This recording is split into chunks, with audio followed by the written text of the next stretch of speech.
Paper திருத்த போகிறோமே sir, எல்லாரும் நல்லா திருத்துறோம். ஒருத்தன் தப்பாக செய்கிறான், கடமையில் தவறுகிற போது கூட இந்த நகைச்சுவை உண்டாகுது இல்லையா? நாங்கள் எல்லாரும் எப்படி திருத்துறோம் அப்படின்னு கேட்டிங்கன்னா, ஒரு எழுத்து பிழை இருந்தால் 1/4 மார்க்கு 1/2 மார்க்கெல்லாம் குறைச்சி கரெக்டாக எஸ்எஸ்எல்சி பேப்பர் 12th பேப்பர்லாம் திருத்துறோம். எங்களுக்கு முந்தி ஒரு பெஞ்சில் ஒரு ஆள் உட்காந்துருக்காங்க, அவரு திருத்துறார். அவர் என்ன செய்கிறாரு அப்படின்னு கேட்டிங்கன்னா, அந்த பேப்பரை அப்படி எடுப்பாருங்க, 3 வரிகளில் விடை தருகன்னு இருக்குல்ல, அப்படி பார்ப்பார் 3 வரி இருக்கான்னு, ஒரு டிக் அடிப்பார், 1.5 மார்க் போட்டுருவார். 3 மார்க் உள்ளது அவர் 1.5 மார்க் போடுவார், பாதி மார்க் கொடுத்துட்டார், 1.5 மார்க். டிக் 1.5 டிக் 1.5 3 மார்க், 3 வரி இருந்தால் சரி, அவன் என்ன எழுதியிருக்காங்கிறத டிக் 1.5. எனக்கா என்னடா படிக்காமல் இந்த ஆள் திருத்துறான், அவன் என்ன ஆவான் அப்படின்னு நினச்சிக்கிட்டு, என்னையா பார்த்து திருத்தியா, படிக்கவே மாட்டேங்கிற, நீ பாட்டு டிக் அடிக்கிற 1.5 6 மார்க் இருந்தால் டக்கு டக்குன்னு போட்டு ஒரு 2 டிக் அடிப்பார், 3 மார்க் போட்டுருவார். 10 மார்க்குள்ள 3 டிக் அடிப்பார், 5 மார்க்.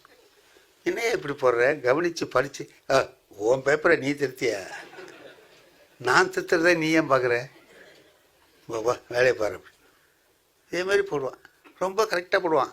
எங்களுக்கெல்லாம் இந்த பேஜ் வார் கொஸ்டின் வார்வெல்லாம் போடும்போது வித்தியாசம் வரும், டேலி பண்ணுறதுக்கு கஷ்டப்படும். அவனுக்கு அது ஒன்றுமே இருக்க, கரெக்டாக போடுவான், க்ளீனாக அடித்து கொண்டு போய் எல்லோரும் 2 மணி நேரம் ஆச்சு, 15 பேப்பர் திருத்த 2 மணி நேரம் ஆச்சுன்னா அவன் ஒரு 3/4 மணி நேரத்தில் கொண்டு கொடுத்துருவான்.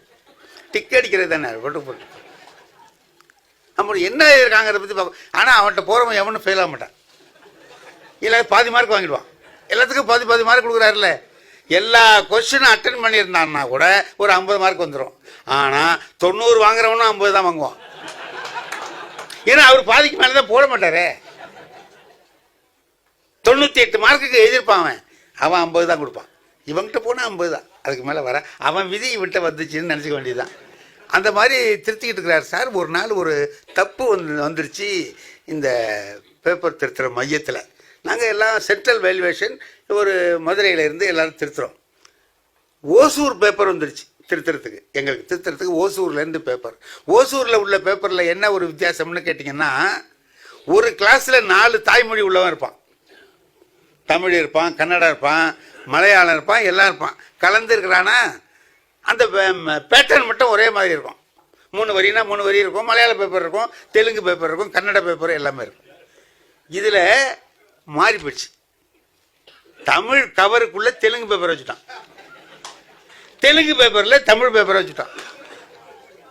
இதை பாருங்க, எங்கள் ஹாலில் வருது அந்த பேப்பர், கட்டு வருது, கரெக்டாக அந்த ஆரணிக்காரன்ட்ட போயிடுச்சு.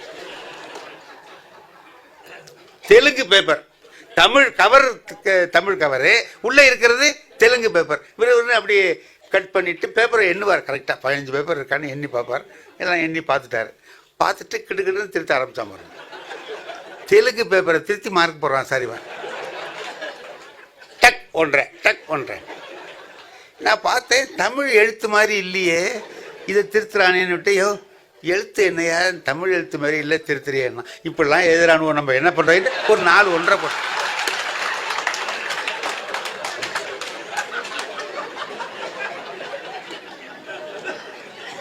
இப்படிலாம் எழுதுறானுவோம், நம்ம என்ன பண்ணுறதுக்கிறதுக்குள்ள 4 டிக் அடிச்சுட்டான் சார். 4 டிக் அடிச்சு போடுறான், அவன் போட திருத்துறான். நல்ல கவனியா, தமிழ் எழுத்து உனக்கு நல்லா எழுதுறவன் பேப்பராக வருது, நீ கவலை இல்லாமல் திருத்துற. எனக்கு இந்த மாதிரி தமிழ் மாதிரி எழுதியிருக்கான தேவன், எழுத்த பாரு தமிழ் மாதிரி இருக்கா, இதெல்லாம் நம்ம திருத்த வேண்டியதாக இருக்குது, தலைவிதிட்டு போட்டோம். 3 பேப்பர் திருத்திட்டான் சார். எங்களுக்கெல்லாம் கேம்ப் ஆஃபீஸர் பெரியவர், டிஓ சிஓ ரேங்கில் உள்ளவர், ஒரு ஹால்லையாக போய் சொல்லிட்டு வர்றார், இந்த மாதிரி தெலுங்கு பேப்பர்காரவங்களுக்கு தமிழ் போயிருக்கு, அதுமாரி தமிழ் பேப்பர்காரவங்களுக்கு தெலுங்கு வந்திருக்கும், மாறி வந்தது அவங்க கொண்டாந்து கொடுத்துட்டாங்க, இங்கேருந்து இந்த பேப்பர் இன்னும் வரல, யார்கிட்ட இருக்குது தெலுங்கு பேப்பர் அப்படின்னு கேட்குறாரு. யாராவது லீவ் போட்டிருக்கவங்ககிட்ட கவருக்குள்ளே இருக்கா, எடுத்து பார்க்கணும், பாருங்க கொள்ளுங்கன்னு சொல்கிறார். இவன் அப்பவும் அதை பற்றி கவலைப்படல, அவன் போட்டுக்கு டிக்குன்னு அடிக்கிறான். அவர் சொல்லிட்டு போனோன்னா என்கிட்ட சொல்கிறான், நான் என்னமோ சரியாக திருத்துறேன்னு சொல்கிறியே, தெலுங்கு பேப்பரை எவ்வளோ திருத்திட்டு இருக்கான் அப்படின்னு சொல்லிட்டு போடுறான். அடிச்சிட்டான் சார். இதுக்கிடையில் எங்கள் சீஃப் எக்ஸாமினர், எங்கள் 10 பேருக்கு ஒரு சீஃப் இருப்பார், அவர் சுற்றிக்கிட்டு வந்தவர் பார்த்துட்டார். யோ என்னையா இப்படி இருக்க திருத்திக்கிட்டு இருக்கேன் நீ? என்ன இந்த மாதிரியே இருக்கானோ சார், இவன் பேப்பர்லாம் நம்ம திருத்த வேண்டியதாக இருக்குது, தலைவிதி தான் அப்படின்ட்டு ஒரு 3 டிக் அவருக்கு எதுக்கவே போட்டான். அதையா பாத்தியா, அவர் வந்து சொன்னார்ல, கேம்ப் ஆஃபீஸர் வந்து சொன்னாரா இல்லையா, தெலுங்கு பேப்பர் வந்துருக்குன்னு, தெலுங்கு பேப்பரை வச்சுட்டு நீ திருத்திட்டு இருக்கிறேன் கொண்டாயா இங்கே அப்படின்னு அவரை போட்டு அவர்கிட்ட எக்ஸ்பிளேஷன் கேட்டு அது கேட்டு இது கேட்டு இவன் பேப்பர், இவர் திருத்தின பேப்பரெல்லாம் மறுபடியும் திருத்தலான்னு சொல்லி எல்லா ஆர்டரும் போட்டாச்சு. இவன் என்ன இது என்கிட்ட வந்து கேட்குறான், அது சரி தெலுங்கு பேப்பரை ஏன் நம்மகிட்ட அனுப்புனானுவோ அப்படி. அதாவது இவன் திருத்தனை பற்றி ஒன்றும் சொல்லலை, அவன் ஏன் அனுப்புனான்னு கேட்குறான். இதெல்லாம் முடிஞ்சு போச்சு சார். இந்த பேப்பரை கொண்டுட்டு போய் அப்படி தெலுங்குக்காரங்கிட்ட கொண்டு கொடுத்த உடனே அதை வாங்கிட்டு அந்த தெலுங்குக்காரன் சொல்கிறான், கரெக்டாக திருத்திருக்காரு சார்.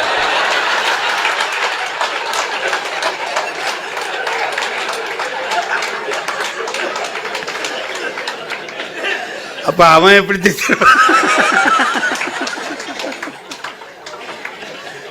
ஒரு முட்டாள்தனமான வேலை. அவன் ஒரு ஆள் தான். பொதுவாக ஆசிரியர்களுக்கு கெட்ட பேர் வரும் அதில் இல்லையா? எல்லாரும் அப்படி தான் திருத்துவாங்க தான் நினைப்பாங்க. இதை கேட்டுக்கிற போது எல்லாரும் அப்படி திருத்தல, அவன் ஒருத்தன் தான் திருத்தினான்.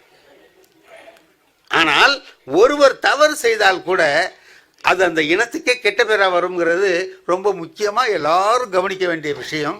ஒரு ஆசிரியர் கூட அவருடைய வேலையில் ஈடுபடுகிற பொழுது தவறு எனக்கு ஒரு ஆசிரியர் இருந்தார் சார், நான் 2ஆம் வகுப்பு படிக்கும்போது இருந்தார். அவர் நல்ல மனுஷன்தான். மத்தியானம் சாப்பிட்டா அவருக்கு தூக்கம் வந்துடும். சாப்பிட்டுட்டு வந்தவொடனே என்ன பண்ண, அவர் நாற்பதே வருவார், நாகூருக்கு வந்து அந்த சாப்பிடுவார். சாப்பிட்டோன்னே ஒரு எங்களை நான் தான் சட்டம் இல்லை, பாடம் நீ நடத்துகிறாம்பாரு, நான் நடத்துவேன். ஆ வா இல் அவள் அப்படின்னு சொல்லி சத்தம். இந்த சத்தம் கேட்டால் தான் அவருக்கு தூக்கமே வரும். நல்ல சவுண்டு கொண்டு கொடுத்துக்கிட்டு அப்படின்னா டேபிள் மேலே அப்படி தலையை வச்சு ஒரு மணி நேரம் தான் படுத்திருப்பார். அப்புறம் ஏஞ்சி அவர் பாடம் நடத்துவார். நல்ல வாத்தியார் தான். இல்லை சார் அவர் தூக்கம், அவ்வளோதான். மத்தியானத்தில் ஒரு தூக்கம்.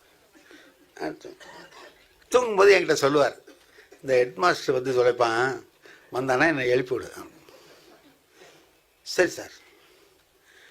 ஹெட் மாஸ்டர் ஒரு நாள் தூங்கிட்டு இருக்காரு. ஹெட் மாஸ்டர் வர்றார். நான் சார் நல்ல தூக்கம், வேலையை வர்றேன் அப்படின்னு. ஹெட் மாஸ்டர் வர்றாரு. அவள நான் தான் உன்னை பாடம் நடத்த சொன்னேன்ல. ஹெட் மாஸ்டர் வர்றாரு சார். என்ன வந்துட்டாரா? அப்படி அவர் கிளாஸ்க்குள்ளே என்ட்ரு ஆகிட்டார். கிளாஸ்க்குள்ளே வந்துட்டார் சார்னு ஒரு வேகமாக தட்டினேன். இல்லை முழிச்சார் சார். முழிச்சு அப்படி தவளை பார்த்தாரு. ஹெட் மாஸ்டர் வந்துட்டார். என்ன செய்கிறது, தூங்குறத அவர் பார்த்துட்டார். நடவடிக்கை எடுப்பாரேன்னு பார்த்தாரு. கவலையே படல அந்த ஆள். இப்படித்தான் சிங்கம் தூங்கி கொண்டிருந்ததுன்னு.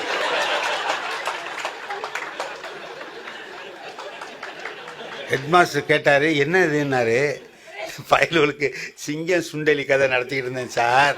சிங்கம் தூங்குச்சு, சுண்டலி மேலே ஏறி விளையாடிச்சின்னு சொன்னேன். சிங்கம் எப்படி தூங்கும் அவனு பார்த்தா இல்லையா, கேட்டானோ அதான் காமிச்சிக்கிட்டு இருந்தேன். நீங்கள் வந்துட்டீங்க. அவர் பார்த்தாரு, நீ எந்த ஊருக்கு போனாலும் உருப்பிட்டு அப்படின்னு. அதாவது சமாளிக்கிறதுங்கிறது இருக்கு பாருங்க, அது ஒரு விஷயம். இப்படி எப்படி சமாளிக்கிறது, இந்த மாதிரி அவர் வந்துட்டார்னா என்ன பண்ணுறது அப்படின்னா எப்படி சமாளிக்கிறது அப்படின்ட்டு.